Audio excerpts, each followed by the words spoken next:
Obviously, people see the spotlights, right? Claudio standing on a stage, winning the UAE World Class, exactly. Yeah. So, what is that people don't see? I lost 3 years before I won the first time. It was frustrating. Sometimes I thought, oh, it's not fair. I should have won. No, I should have not. You lose, next time you don't repeat that same mistake. And then you will lose because something else. Once you eliminate those and there's nothing left that can stand in your way, you will win. What would you advise for people thinking, I would love to enter, but I don't think I'm ready? Even if you think you're ready, you will realize you're not ready. My advice is go for it. That's where the new trends are going to be dictated. What separates a good bartender from a great one? Do you think hospitality today went a bit soft in terms of how we dealing with employees in a bar? The new generations, they don't have the patience to master the basics. Once you master this, the creation part is... What type of bar manager are you? I think about the bar team like a football team. You don't need a football team with 11 Messi. You have to serve out 2,000-3,000 drinks per night. You need a special set of skills and you need the drinks to fly out.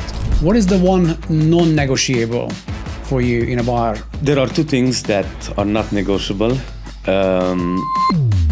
What is the one thing that really frustrates you nowadays in the industry?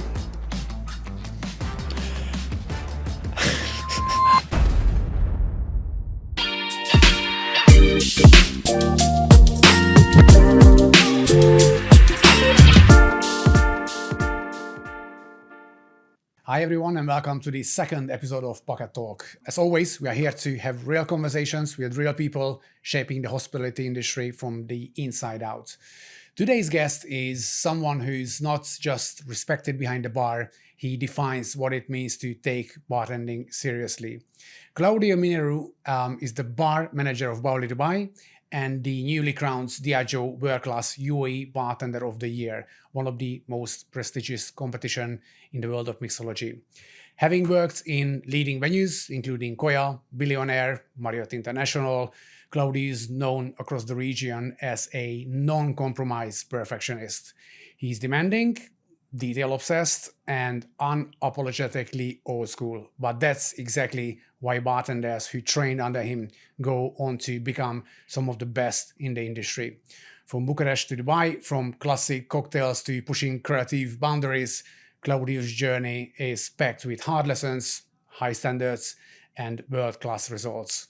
Claudiu, welcome to the show. Thank you so much for inviting me. Thank you. Nice, good to have you here. So, you just won the World Class, right? So tell me, what does it mean for you? What does it mean, to somebody being in the industry for so long to win the Diageo World Class?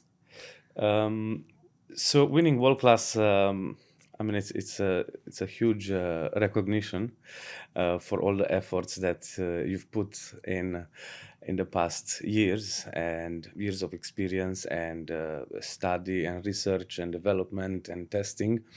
World Class is the biggest bartending competition. It's you're not only competing with the best in the world, you're also being tested on every single aspect of what it means to be a bartender. From creativity and creating concepts, you're tested on speed, on food pairing, on knowledge. So how many rounds are there? Everything. How many rounds are there? So it's not just like come with your best cocktail and show us what you got. No. So there's many layers and many steps to win World Class. National competition is the first step. You need to win the national competition, and then you represent the country at the global finals. Now, the national competition here in UAE, for example, it took around 6 months.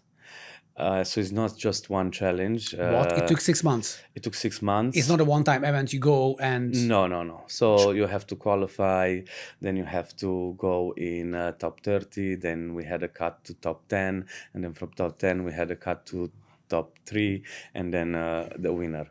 So we've been tested this year on theater, on taste, on creating new concepts, creating futuristic concepts even. We were tasked at one point to represent the future of bartending through innovation, flavor science, different techniques. So nothing that exists at the moment. We had challenges of food pairing, we had surprise mystery boxes, we had speed rounds. So yeah, you are tested on absolutely every aspect of being a bartender. That's awesome, man. You know, I used to go for these competitions quite a lot, especially for Diageo. But it seemed to me that it's like a massive evolution over the past couple of years, because back then you went, there was a one-day event, and then the last time actually I was there were 2 rounds. So now it seems to be almost like a reality show. You go and then, you know, go through rounds, and then, you know, it seems to be like a proper evolution. But I guess, you know, the industry has evolved so much over the past couple of years that it is needed, because, you know, I mean, I would think that all the drinks there is already have been invented, you know, so it's very difficult to come up with something new and then actually test the knowledge of others, because, you know, you can come with somebody else's drinks, and then, you know, it's just so much going on. Yeah, definitely. I mean, the industry evolved, things change. The competition is getting harder and harder. It sounds like, yeah. On the first point, yes. Usually, you see the last 2 days of the 6 months where the crowd is invited. The rest of the challenges are a bit more closed doors with limited guests. But then at the last few rounds, for example, we had this year the last 4 rounds. In the semi-final and final, we had crowds, we had you know, people cheering for us, but that was the end of the competition. That was the end of the 6 months. And yes, it's not just about the cocktail. You said that everything was invented already. Probably. I mean, we are looking now in World Class doesn't just look at the cocktail itself. We need to create immersive experiences, experimental flavors, flavor science. We started to take inspiration from different industries, from Of course, I perfume think, yeah, industries I think that was not maybe the most correct statement, that everything has been already invented, because obviously there is always new things to invent. And what I meant is like it's getting, I think, harder and harder to invent something new, because it's extremely hard to come up with something new. There's so much creativity around the world that is unbelievable, it's mind-blowing. But yeah, what's left is to really look above and beyond our industry. We used to look at kitchen mostly, but now we start to look at perfume industry, at technology, at cinema, a lot of other industries that help us create immersive experiences for the guests. So it's not just the cocktail; it's a full-on concept and experience. So speaking of concept, what was your concept? What was your signature drink that you took to this competition? I guess there had to be at least one, which is like, you know, the full representation of you. Well, other than mystery challenges, which we had, everything had to be created from concept to drink. Okay. At the theater challenge, which was a qualification round, I created a device and a new form of making cocktails. Created the cocktails in almost like a powder form that was served in tea bags, for which I created a device.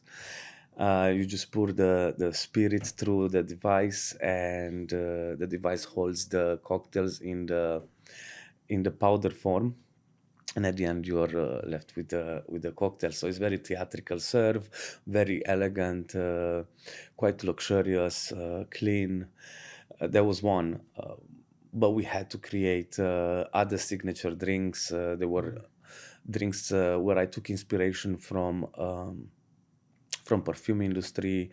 There was drinks that I took inspiration from one of the new trends coming, which is functional drinks and functional foods. These are drinks and dishes that don't only focus on the liquid or the food itself, but to have a functional benefit on you in terms of health. Of course, we can't really link alcohol and health, but we can add elements that are considered as you know, that have health benefits. In my drink, I used things like ginseng and ashwagandha. Okay. So yeah, those are functional I see. drinks. So yeah, for another drink, I use technology.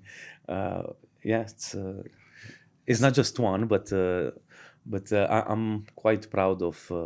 No, I imagine. So obviously people see the spotlight, right? Claudio standing on a stage, winning the With a UAE World trophy, Class. yeah. Exactly. So what is that people don't see? I mean, you just mentioned device, you know, you mentioned parfum industry, you mentioning obviously a lot of preparation. So, you know, what is behind the spotlight to get ready to reaching the final stage? The beyond the spotlight is 99.9 of the whole experience. It takes a lot of time and dedication. It takes everything. You need to give it everything. I gave it every spare minute that I had in the last 8 months. I studied a lot. I dived into different industries. Yeah, it takes everything, but you need to love this. If you don't love it, you're not gonna do it with passion. And when you do it with passion, you become not obsessive, but you enjoy researching and developing and studying. And I believe, yeah, that the love for the industry and for the competition, No, it definitely has to it's be needed. there. I mean, I cannot imagine somebody just, you know, winning this by studying and all that. But speaking of studying or speaking of getting ready, so how do you get ready for the final? Do you know what is upcoming? Is it fully a mystery thing that is coming up, or you know exactly what's coming up? Or how do you get ready for the final? Can you get ready for the final? Yes. So first, why I like competitions in general is that once you get the brief and the brief of the competition, the rules, everything, you have a deadline to study. So you're forced to study and to develop things and to test things. You cannot procrastinate. You cannot postpone. You have a deadline. Yeah. That's why I love competitions. It's such a huge development in the life of any bartender. You cannot postpone anything. So, for example, now for the global final, we will receive the brief around mid-July. I'm not sure of the date yet. So until then, I am preparing myself. I'm doing research. I'm looking at flavor science. I'm looking at innovative presentations, and I'm definitely working on my speed skills, Right. which I think I need to sharpen them a bit. Right. And once I get the brief, then I will try to apply all this research into those concepts or whatever is asked If you're from lucky, us. because I guess you're really just shooting blanks in the air now. I mean, Yeah, studying, it's all in the air. Yeah, studying, but God knows what's But if what's it coming. can give Yeah? me even a 3% advantage Correct. compared to not doing anything until the briefing You're comes going out. against the best of the best, basically. So Yeah. anything can really help, and you never know. 100%. And my strategy is, have at least 5-7 drinks in the pocket before the brief comes out, and then see how I can incorporate those drinks in those concepts, Right. do small tweaks, Small changes, and not start from zero, at least in terms of flavor. But yeah, you cannot 100% nail those. The organizers, they come up with super cool concepts every year, No, I'm and sure. everyone is surprised, a bit shocked, a bit speechless. So you need to marinate for like 2-3 days into the brief, and yeah, it's exciting. Once I'll get the brief, I'll see what I can apply. I will see what I can apply from the national final. still want to use probably a few of the concepts if I can apply them. Um, Again, yes, it's hard to come with again something new, um, but let's see. It's exciting. In the meantime, yeah, as you said, it's all in the air, and I'm preparing however I can, and I'm trying to cover or improve my Right. minuses. Right. So I'm sure that people will watch this and think, I mean, I would love to enter this. Obviously, everybody, I think, especially bartenders, they want to win something, especially, a Diageo World Class. I would think that is like, completely changing your life once you win the World Final. People, I'm also sure thinking, I'm not ready for this, I mean, am I ready? Am I not? So what would you advise for people that looking at this podcast and thinking, I would love to enter, but I don't think I'm ready? Is it just all about getting started, putting yourself out there? What would you advise? 100%. My advice is go for it. 100%. Even if you're not ready? No matter how, even if you think you're ready, you will realize you're not ready For sure. once you enter. Don't get discouraged when you lose. If you lose. But don't lose. Don't lose. But even losing, I lost a lot of competitions in my life. So this is my second national final. It's gonna be my second global and last global final. I lost 3 years before I won the first time. It was frustrating. Sometimes I thought, oh, it's not fair. I should have won. No, I should have not. Looking back, no, I was not ready. And you don't want to win and not be ready for the globals, because at the globals it's a different game. But definitely enter. Reality will hit you where you actually are. It will push you.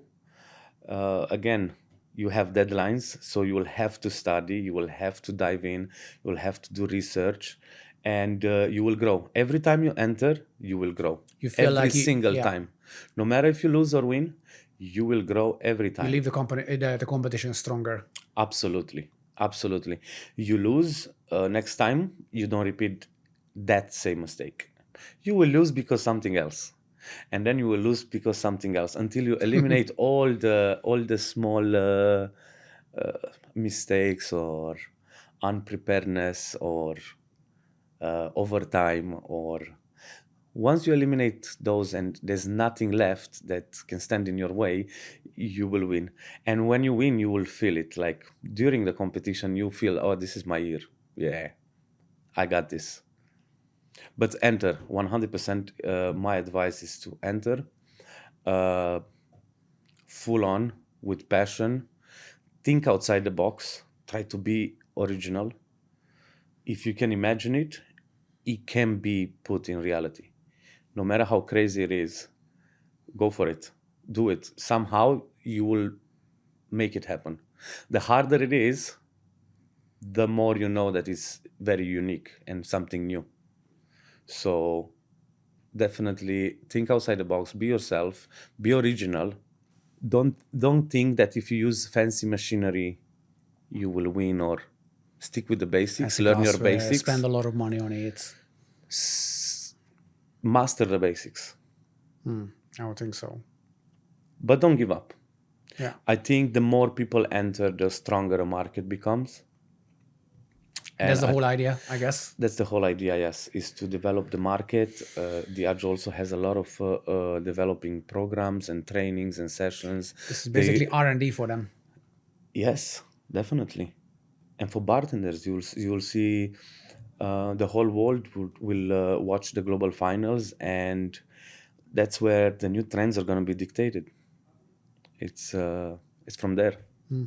From there and from the top bars in the world. But usually the top bars in the world, they have a contestant in the ring as well.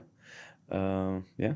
You got a reputation for being a perfectionist. Some say you are a bit tough. Some say you are actually an inspiring figure. How do you see that? Well, I think I am tough and I'm inspiring. I am both. uh, I am I'm quite a perfectionist, and I think in a team and in a place with a big reputation, and that's how you build a reputation. You aim for perfection. You will never achieve it, but you need to aim for it. And I mean, toughness, depending how you see it. If you're lazy, yeah, it will seem that I'm quite tough. You will struggle, my you will friend. you will struggle, yes. But if you're passionate and do your job, and we like to put very high standards everywhere.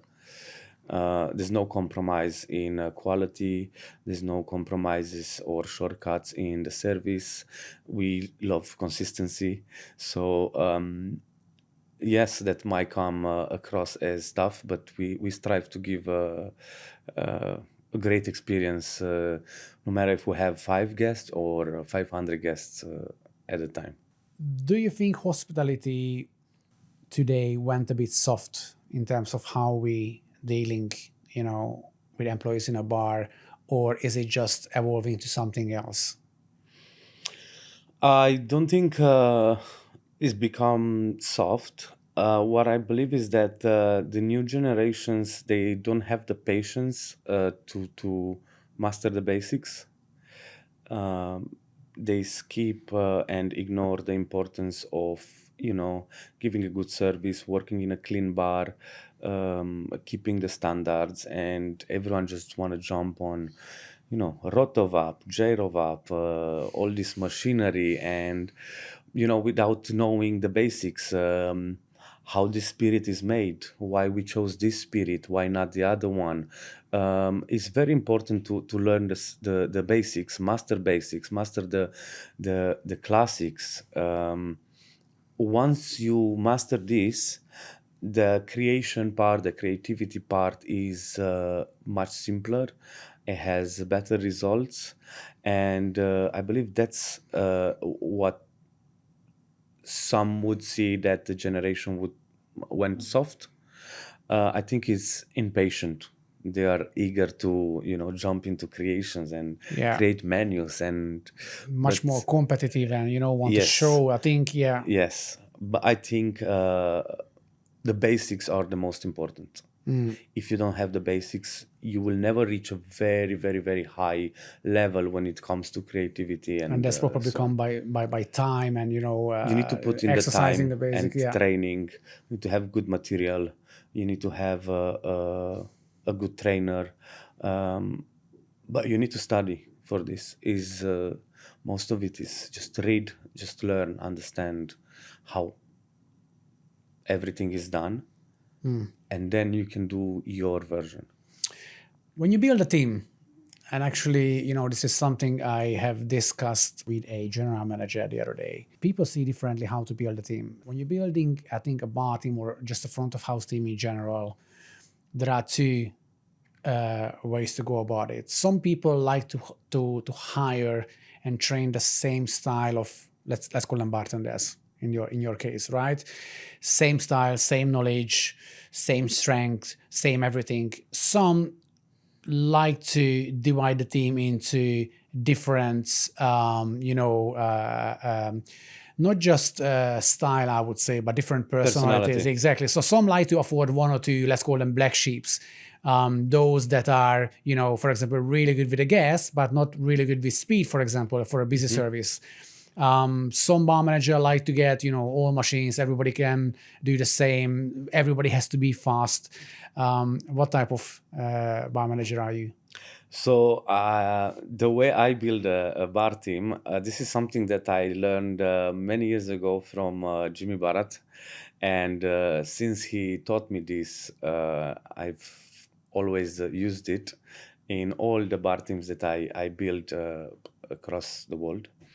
I think about the bar team like a football team. You don't need a football team with 11 Messi.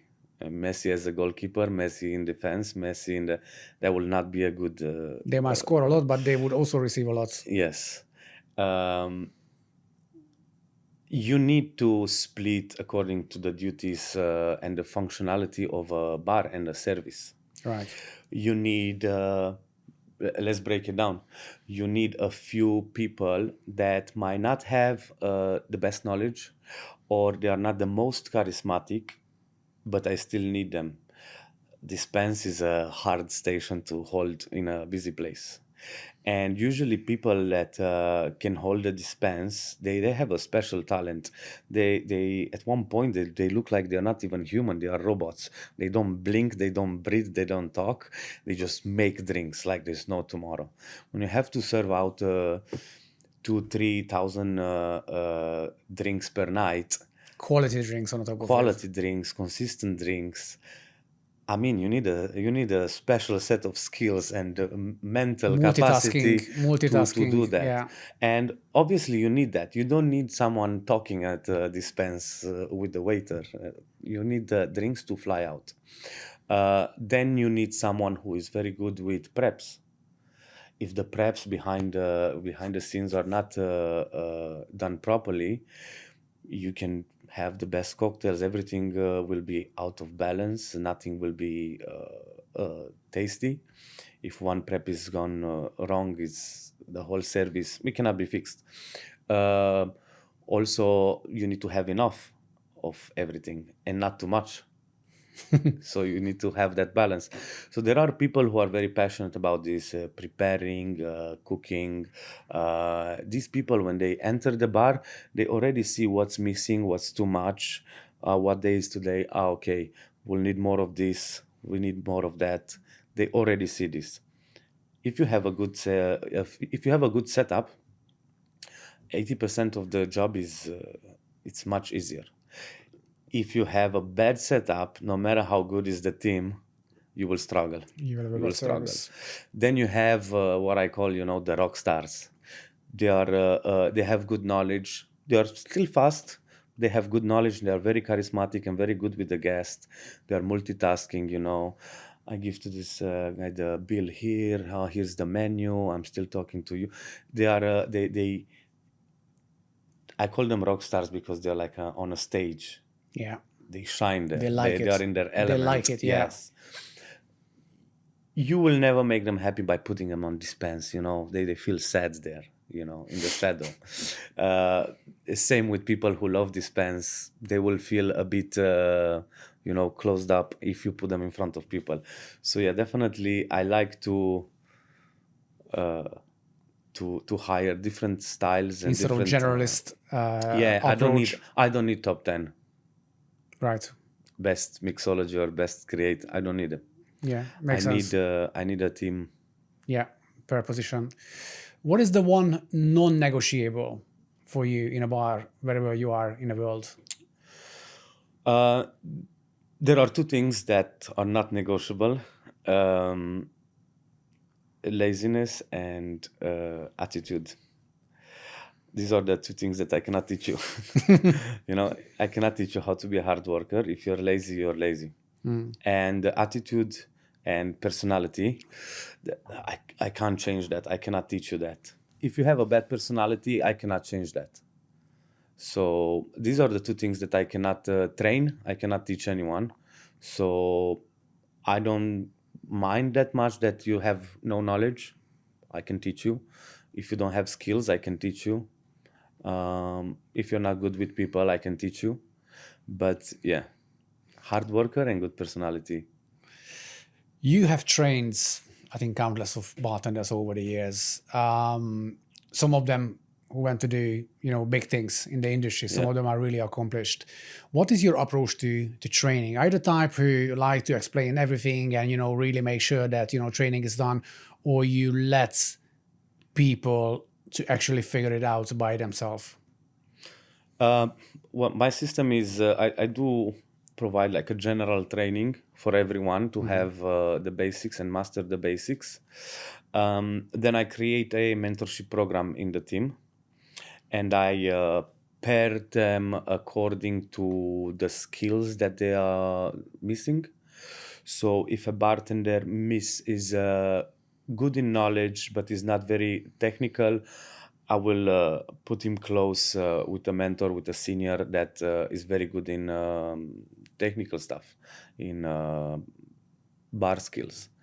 If he's someone who is good in skills and is fast, but his knowledge is not that good, I will pair him with someone who's, almost like a nerd and, teach you. And so I'm trying to overall have them very well rounded type of You training. provide the tools, but you kind of also pass the ball on their side, because at the end of the day, I mean, it's funny because we talked about this day in, day out training, right? Yeah. So, I very often tell management team straight that, this is a great tool, what we do, for example, but it is not going to necessarily do your job, and it is also not going to learn, the content by itself. So, the management, the management job is to provide the tools to succeed. Yeah. I think it's very, very simple.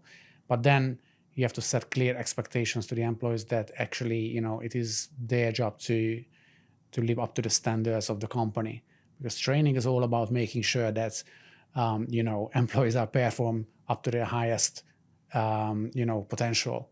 Because at the end of the day, somebody invested money in this restaurant or in that bar or in that kitchen, and it is a business. So I think it's very important to provide tools, but at the end of the day, if people don't want to learn, you can be the best manager, the best trainer, best whatever you want. 100%. So I think expectations are to set clear expectations are just as important as providing all the tools. 100%. You need to provide good material, good training. That's why, because we don't like to waste our time, and another thing in my teams, everyone needs to grow. It's non-negotiable. If you're satisfied with the level you're at, then probably your place is not in my team. That's why maybe some people think I'm tough. We test people. We provide the training, we provide the material, we provide the clear expectations of the scores that we need to see in the tests. And they need to put the effort in as well. So, but with this comes the growth. 100%. Everyone in interviews usually say, I'm a hard worker, I want to grow, I want to learn. But a few of them, I shall see. They don't really want to grow. Yeah, of So course. you will see that very soon. Once you provided everything and you test them, I do like big evaluations every 6 months. Recently, you have helped us to create a training course on spirit knowledge. You didn't ask for anything, in return. You purely did this for, for the industry. Do you think that more bartenders or bar managers should look, what's more there is than just the next shift, what's they actually leave behind for the industry? 100%. I think the more experience you have, you should share it to make sure that the next generations gets the correct information, not just information.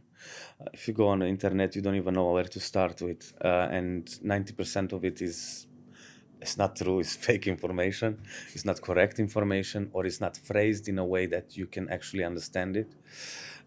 So having good material is important. And yes,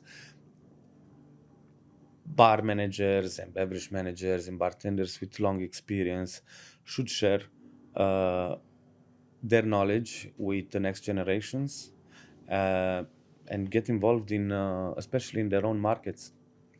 This is always been baffling me, because we have been approached a lot of people with, collaboration opportunities. We basically offered to highlight them as an expert of their field by helping us to create a training content. We can create training content. I have a very capable team. We can create training content, but we always rather to do this through collaborations, because for one, we can't be the expert of everything. Second, it's better for the industry if we create with somebody experts.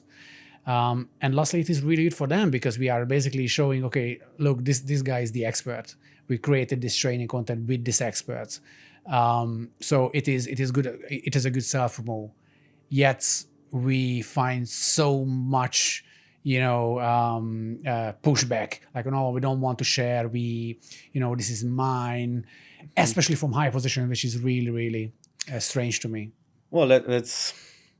I mean, yeah, it's strange because I doubt that they come up with something extremely new and secret that cannot be shared. If that's the case, let's create a 2.0 module. I'll do it. All right. What separates a good bartender from a great one? What are those fine details that is really make a difference between somebody good or great? Passion. Passion? Only passion? Yes. You can see from distance someone who's doing it for the money or someone who's extremely passionate. Let's talk about some trends. What are the new trends? You already mentioned a couple of words I have never even heard in my life. What are the new trends that are coming in the industry? What makes you excited? I think a lot of lifestyle elements will be introduced, like fashion and art. Okay. Functional drinks and functional foods will be. We're not very far from that. I can see already a few chefs, big chefs in the world, starting to experiment with this.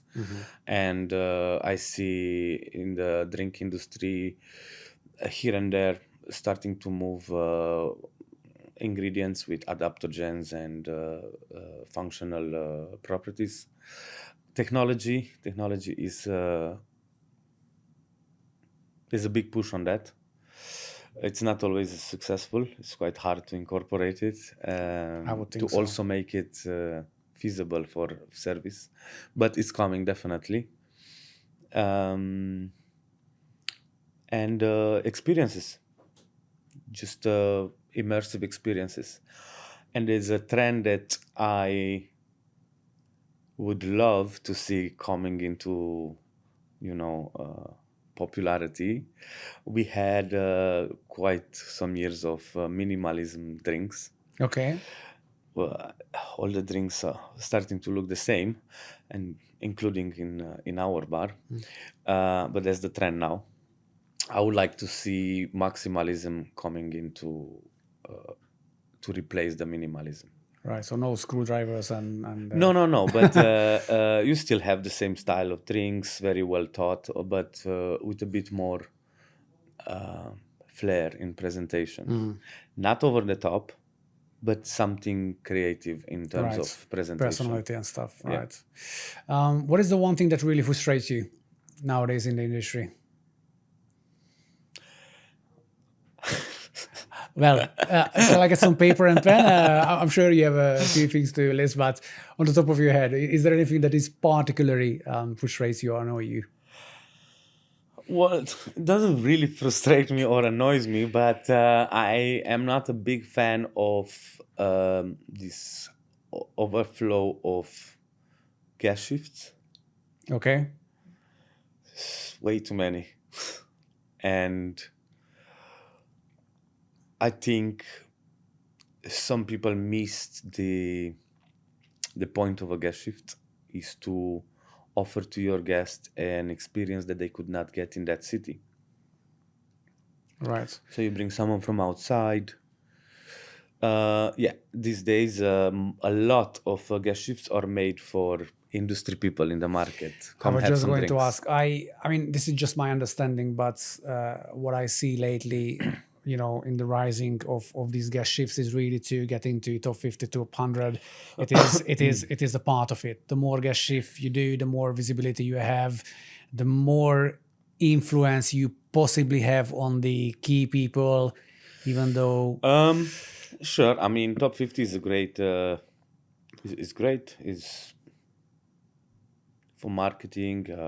You get a strong reputation internationally.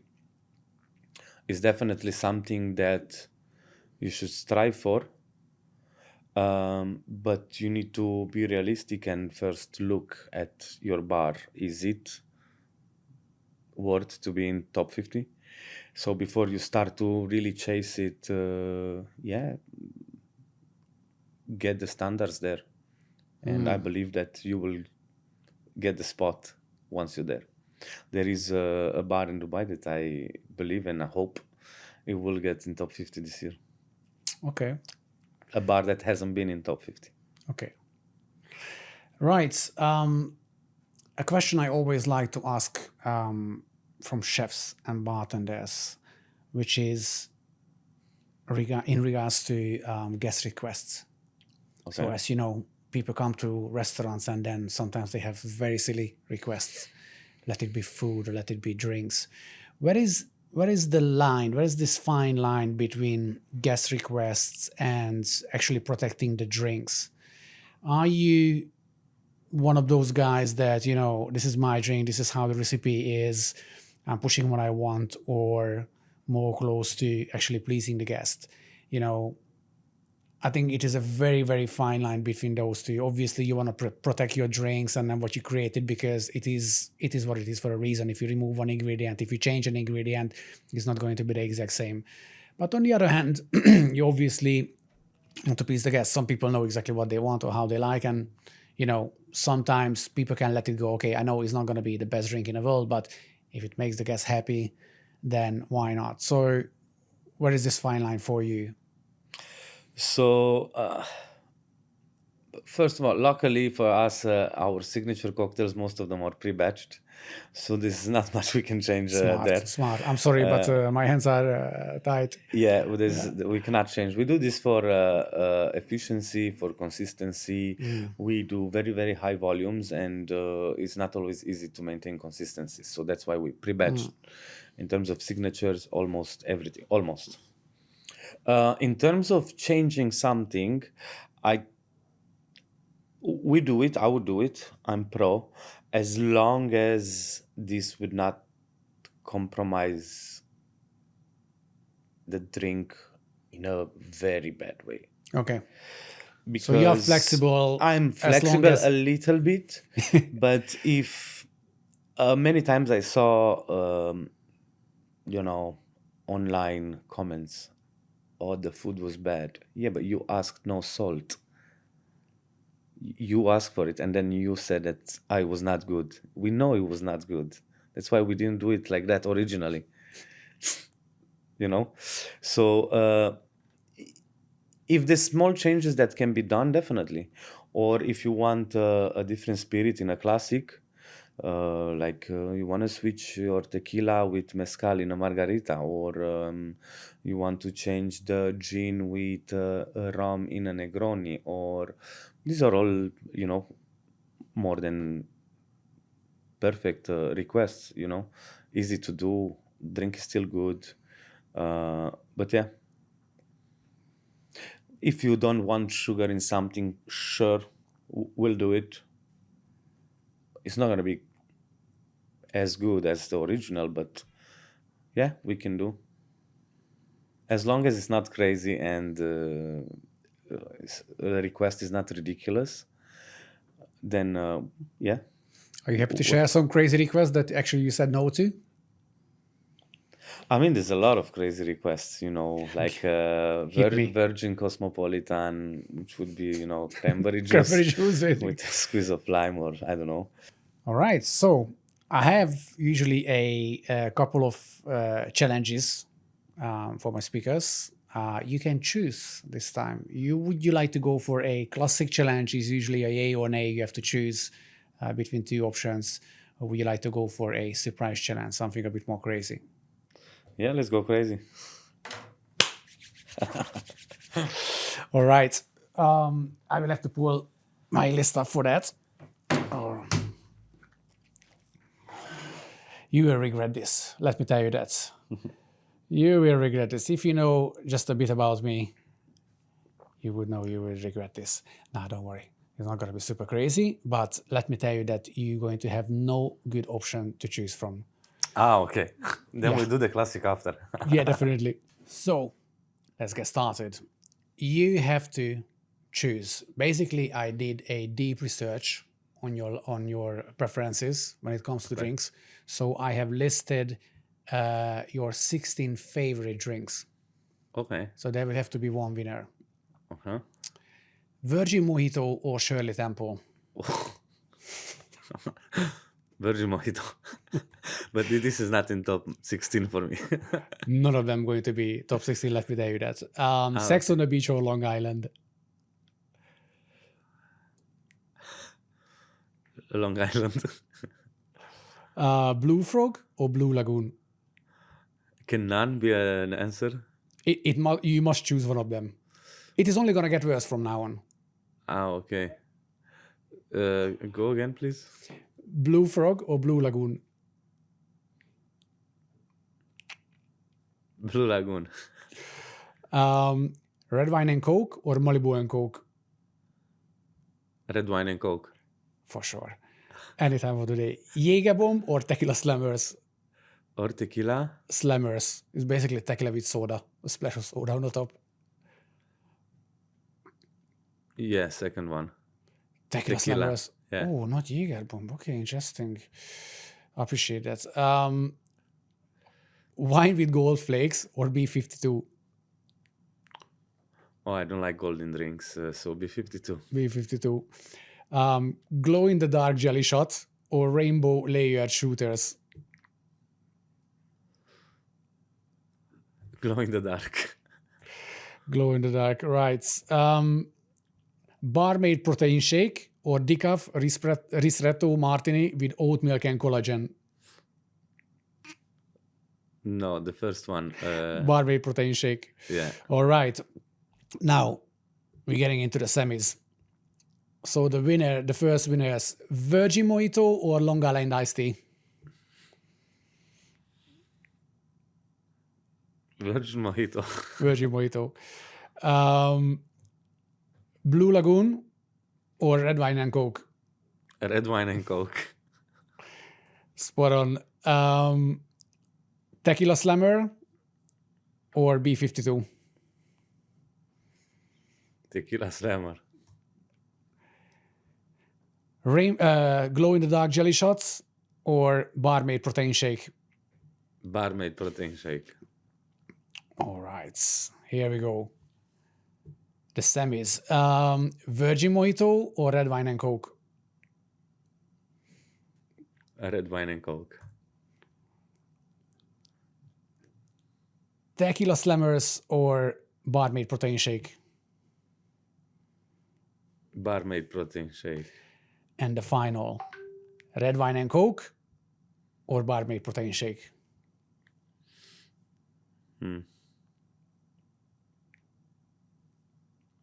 For a night out?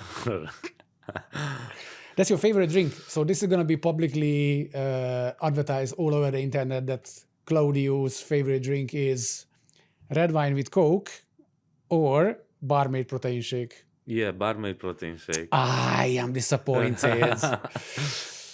Well done. All right. I'm going to give you a better one. You deserve a better one. Okay. That was a trick. I was not nice to you. I know you deserve you deserve better than that. So first of all, just to I give you a present in the end. I give you another one, another 2 challenges actually. So it is gonna be a quick fire where I also give you 2 options, but these will be not that bad. Okay. Let's start. Daiquiri or Boulevardier? Daiquiri. Daiquiri or Last Word? Last word. Last Word or Jungle Bird? Last word. Last Word or Penicillin? Last word. Last Word or Veuve Carré? Last word. Last Word or Mai Tai? Last word. Last Word or Chazarac? Last word. Last Word or Paper Plane? Last word. Last Word or Brambo? Last word. Last Word or Tommy's Margarita? I love it, Tommy's.